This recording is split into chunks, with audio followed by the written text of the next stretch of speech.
आपको दिखा देते हैं कि कैसे इस पूरी साजिश को अंजाम दिया गया, किस तरीके से डॉक्टर्स का एक पूरा नेटवर्क इसमें शामिल था।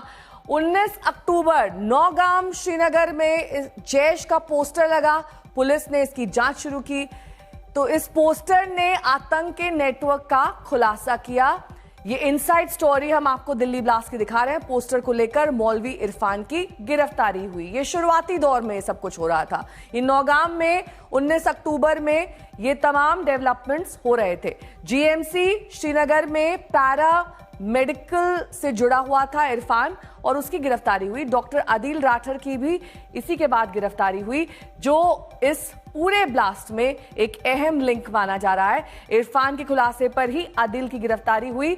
ये दरअसल जो गिरफ्तारियां हो रही थी वो डॉक्टर्स की हो रही थी। अब आप देखिए कि डॉक्टर मुजम्मिल की गिरफ्तारी हुई, इसके बाद ये आपस में कनेक्टेड थे, जुड़े हुए थे, लगातार संपर्क में थे और इन्हीं की निशानदेही पर आगे के जो खुलासे हुए वो डॉक्टर आदिल के खुलासे पर गिरफ्तारी हुई और इसके बाद 2900 किलो अमोनियम नाइट्रेट फरीदाबाद में पाया गया, जो एक बड़ी रिकवरी मानी जा रही थी। डॉक्टर शाहीन शहीद भी उसके बाद ही गिरफ्तार हुई। शाहीन की कार से हथियारों की बरामदगी हुई और इसके बाद अब शाहीन के भाई को भी गिरफ्तार कर लिया गया है। जिस दिन ये रिकवरी हुई उसी दिन लाल किले के पास कार में ब्लास्ट हो गया। डॉक्टर शाहीन के घर पर यूपी एटीएस की छापेमारी हुई क्योंकि लखनऊ से इनकी गिरफ्तारी हुई थी। उसके बाद अब जब ब्लास्ट हो गया, इनके भाई को भी हिरासत में ले लिया गया है, उनसे भी पूछताछ लगातार की जा रही है क्योंकि अक्सर घर वालों को मालूम होता है उनके परिजन किससे बात कर रहे हैं, किससे संपर्क में हैं और कैसे इस पूरे आतंकी नेटवर्क से जुड़े हुए हैं।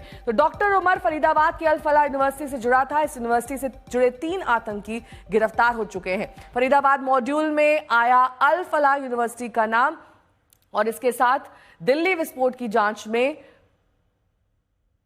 Doctor Muzammil, doctor Shaheen, doctor Umar का अल फलाह कलेक्शन सामने आया है। अल फलाह यूनिवर्सिटी से जुड़े 6 डॉक्टर्स हिरासत में ले लिए गए हैं और यही वो यूनिवर्सिटी है जहां पर ये कार जिससे ब्लास्ट किया गया ये 11 दिन तक खड़ी हुई थी। अल फलाह यूनिवर्सिटी में एमबीबीएस का कोर्स 2019 में शुरू हुआ था, लगभग 6 साल पहले फरीदाबाद मॉड्यूल में अल फलाह यूनिवर्सिटी का नाम सामने आया। उसके बाद ये यूनिवर्सिटी शक के दायरे में आई और यहां से 3 आतंकी गिरफ्तार किए गए।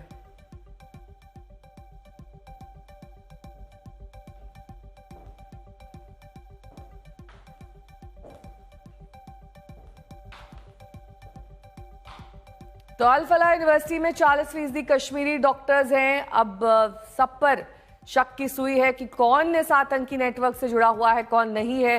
पूछताछ का दौर जारी है और सबसे अहम कड़ी इसमें वो डॉक्टर्स हैं जिनकी गिरफ्तारी हुई है, उन्हीं की निशानदेही पर अब और आगे भी गिरफ्तारियां हो सकती हैं। 3 गिरफ्तार आतंकी इसी यूनिवर्सिटी से जुड़े हुए थे, यहीं पर उनका ठिकाना था। अब अल फलाह यूनिवर्सिटी से 6 डॉक्टर्स और हिरासत में लिए गए हैं, उनसे भी पूछताछ की जा रही है। 40% कश्मीरी डॉक्टर्स इस यूनिवर्सिटी में बताए जा रहे हैं।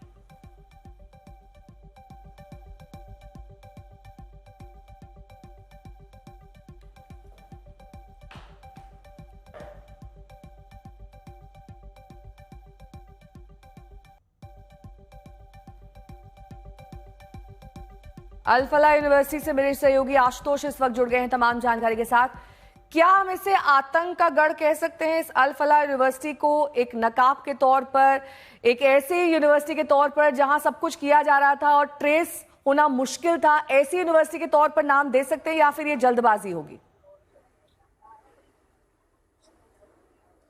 नेहा, मुझे लगता है सीधे इस तरह नाम देना अभी तो जल्दबाजी होगी, लेकिन ये बात जरूर है कि जैश ए मोहम्मद के स्लीपर सेल की तरह, क्योंकि इस तरह के ऑपरेटिव चाहे इस तरह की स्टाइल हो टेरर अटैक करने का, वो जैश ए मोहम्मद का स्ट्राइक रहा है, उसके पास स्लीपर सेल रही है। और इस बार आप देख रहे हैं कि जितने आरोपी प्राइम तौर पर अब तक गिरफ्तारी हुई है या जिन पर शक की भी हुई है, वो ज्यादातर डॉक्टर, और उन सब का लिंक कहाँ मिल रहा है? अल फलाह यूनिवर्सिटी। अब दरअसल इसकी मान्यता ही 2019 के बाद हुई है। उस मान्यता के बाद यहाँ पर सिर्फ मतलब एमबीबीएस की डॉक्टर की पढ़ाई, इंजीनियरिंग की पढ़ाई, एक बड़ी यूनिवर्सिटी, और यहाँ जाकर के हम देख रहे हैं कि उनके पास यूजीसी ने मान्यता दी थी, हरियाणा सरकार ने मान्यता दी थी, ऑपरेशन चल रहे थे। और या फिर एक बड़ा सवाल ये भी होता है कि अगर इतनी बड़ी यूनिवर्सिटी चल रही है, बड़ी संख्या में आपके वहां कश्मीरी छात्र भी पढ़ रहे हैं और भी लोग हैं, तो क्या एजेंसियां जो हैं इसको पहले दरकिनार करती, उन्होंने कभी इस पर ध्यान ही नहीं दिया होगा। लेकिन अब चूंकि ये व्यवस्था है तो इसमें ये देखना होगा कि क्या कोशिश की गई थी जैश ए मोहम्मद की ओर से कि इनको यहाँ पर मैपिंग की जाए कि ये लोग यहाँ पर, खासकर जो चेहरे हैं वो शुरू से यहाँ काम कर रहे थे एक बड़े प्लान के लिए, या फिर बाद में ये देखा गया कि जो लोग यहाँ पर अब तक जो चेहरे सामने आए हैं उनका कश्मीर से लिंक रहा, उनका पुलवामा से लिंक रहा, और उसके बाद जैश ए मोहम्मद ने उन तक पैठ बनाई, और उसके बाद डॉक्टर शाहीन से लेकर के मुजम्मिल हो, उमर हो, इन सब को बाद में धीरे धीरे रेडिकलाइज करके या फिर यंत्र तंत्र सभी कारणों से इनका इस्तेमाल किया गया। कुल मिलाकर के आतंकी गतिविधियां जो अब तक हुई हैं उसका केंद्र यूनिवर्सिटी जरूर रहा है।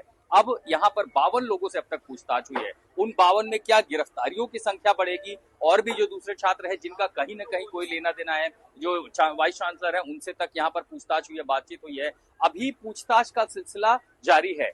क्या इस कॉलेज के प्रीमाइसेस का भी इस्तेमाल हुआ था? देखिए, जो गाड़ी है डॉक्टर उमर की, जो उमर था वो निकला था, ये भी कहा जा रहा है कि उसकी गाड़ी काफी समय तक यहाँ थी, यानी 4 से 5 दिन तक वो गाड़ी इसी कैंपस में, ठीक मेरे पीछे अल-फलाह यूनिवर्सिटी में भी रखी गई थी। तो जो गाड़ी यहाँ पर थी, क्या मैनेजमेंट ऊपर लेवल पे जो ट्रस्टी हैं, जो बोर्ड है, क्या उनमें से भी किसी को पता था इसके बारे में, और कितने लोग? तो जाहिर है जब तक पूछताछ नहीं होगा, वो इंटरोगेशन एक सही मुकाम तक पहुंचती है, देखना कि कहीं ना कहीं ये पूरा अभी तक तो केंद्र रहा है जहां साजिश रची गई, लेकिन क्या ये पूरी यूनिवर्सिटी ही साजिश रचने में शामिल थी, ये तभी कहा जाएगा जब एजेंसियां किसी नतीजे पर पहुंच पाएंगी। लेकिन चूंकि तार यहीं से जुड़ रहे हैं, जितने कनेक्शन अब तक सामने आए हैं वो या तो कश्मीर या फिर अल-फलाह यूनिवर्सिटी या फरीदाबाद में, तो जब पूछताछ उन कड़ियों को जोड़ा जाएगा कि ये जो लोग हैं किसी खास मकसद से यहीं पर पहुंचे थे, वो यहाँ पर फैकल्टी मेंबर थे, या वो मकसद था, या यहाँ रहते हुए आतंकियों ने इन तक पहुंच बनाई, क्योंकि जिस डॉक्टर शाहीन का नाम सामने आ रहा है वो कहीं ना कहीं जैश ए मोहम्मद के एक बड़े ऑपरेटिव की तरह काम करती नजर आई है।